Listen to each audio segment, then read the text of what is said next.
Hello बच्चों, let's start with the question. So इस question में हमसे पूछा है the reaction between H2 and Br2 to form HBr in presence of light is initiated by the photo decomposition of Br2 into free Br atoms, that is free radicals, by absorption of light. So we have to calculate if the bond dissociation energy of bromine or Br2 is given as 192 kilojoule per mole.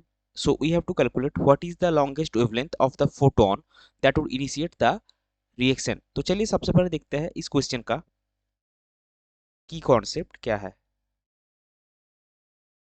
इस question का की concept है planks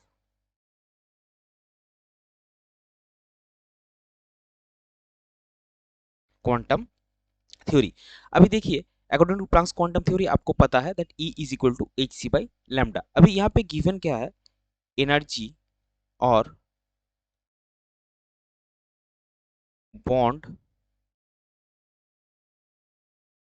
dissociation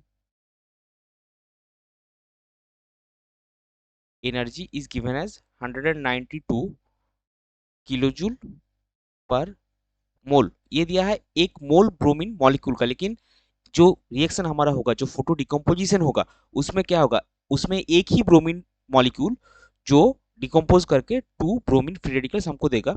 ये जो energy है पर मोल, इसको हमको पर मॉलिक्यूल में कन्वर्ट करना है। सो जो आपको मिलेगा that is bond dissociation energy पर मॉलिक्यूल विल बी 192 इंटू 10⁻³ इसको जूल में कन्वर्ट करेंगे डिवाइडेड बाई 6.023 इंटू 10⁻23 और यूनिट हो जाएगा इसका जूल। अभी देखिए ये जो है, ये है आपका energy E and that will be is equal to H C by lambda.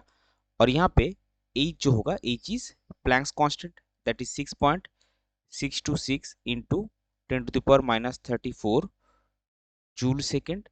और C जो होगा वो होगा speed of light that is 3 into 10⁸ meter per second. So आपका वेवलेंथ जो आएगा वो होगा lambda and that will be 6.626 into 10⁻34 into 3 into 10⁸ into 6.023 into 10⁻23 divided by 192 into 10⁻³ meter, and that will be 6.2 into 10⁻⁻7 metre. So आपका final answer आएगा lambda is equal to 6.2 into 10⁻⁻7 metre. I hope you get this one. Best of luck.